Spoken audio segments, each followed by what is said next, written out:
Supposedly we were this close to a peace deal, but now things are really getting heated. Iran halts U.S. talks in Switzerland after Trump threatens fresh strikes on Hezbollah's actions in Lebanon. If you guys did not see the tweet earlier this morning, this is what they're talking about.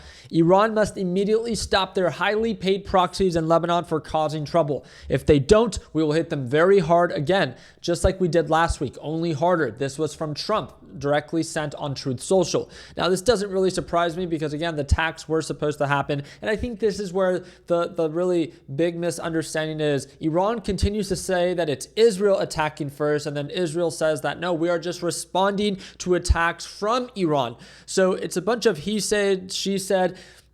It's just, can both sides stop attacking, right? Because now, once again, I'm not here to point the finger to Israel, and I'm not here to directly say that Iran isn't at fault either, right? Because it sounds like it truly is both sides. Who is attacking first? Again, feel free to share your thoughts down in the comment section.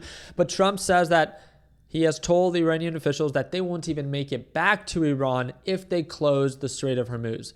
This is where things really got heated, because as soon as that threat was shared, the Iranian delegation left the negotiation table in Switzerland in protest over President Trump's threat. That doesn't really surprise me. And supposedly, Iran calls the threat a violation of the June 18th, 3 days ago, MOU, which bars the use of threat or force.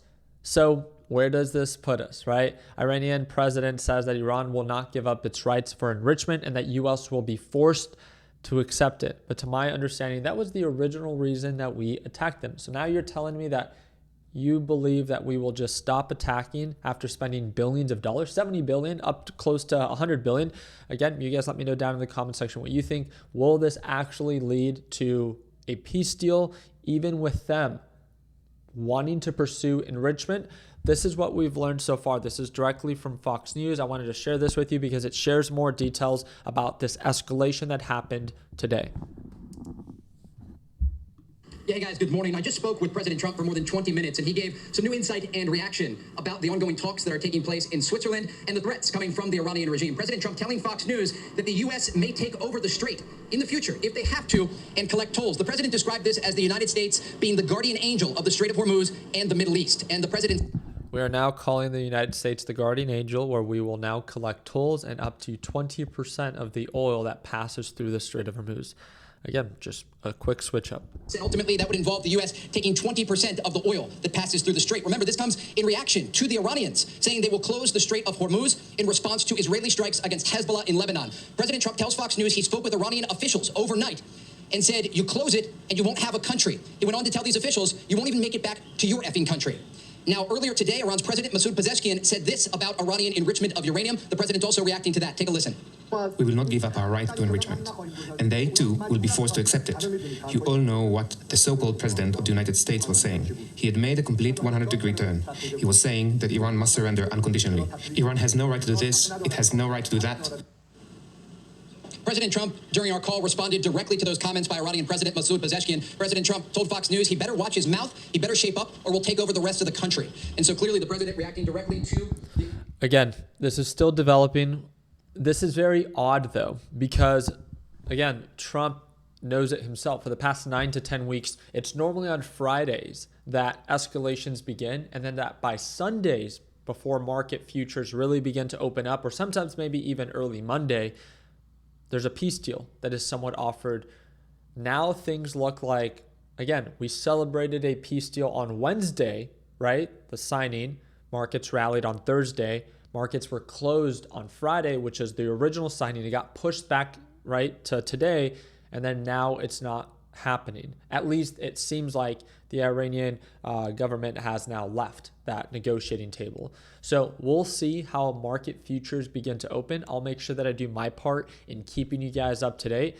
But it does look like as of right now that there is uncertainty. But will markets react? As of right now, the reason I have BTC here is it's because it's the only markets that are open as of right now. So we are waiting for overnight hours and for NASDAQ and S&P 500 futures to open to see if they gap up in celebration, as again, markets are incredibly bullish, or if they view this as uncertainty and begin to gap down. Based off of that, if the escalation continues, if attacks begin to present themselves, if the peace deal begins to fall apart, then that is where, yes, there could be more selling pressure. But if Trump, for some reason, then begins to save it, then markets have every reason to, again, continue to tick higher. And this is what we will be paying attention to closely. Again, I'll do my part in keeping you guys up to date. All I ever ask you to do is subscribe to our YouTube channel and follow for updates. Again, happy Father's Day. It's very unfortunate that this is the news that's being shared. I'll do my part in keeping you guys up to date. And don't forget, our Father's Day sale is active right now. I'm going to link it in the comments section. So it's the second link in the description down below for LPP. It's to watch me trade live every day. We have members that signed up back in 2018. They paid once, and it's lifetime access. They still get to watch me trade live today. You'll be able to join LPP 3.0 right now for 50% off. And again, it's the biggest sale that I'll ever offer, and it's going to be linked in the comment section for the discount link for 50% off. So whenever it is that you're ready, again, it's linked down below. I appreciate you guys' time. Hope that earned a thumbs up. And for those that end up joining, I'll see you tomorrow at Market Open for our live session.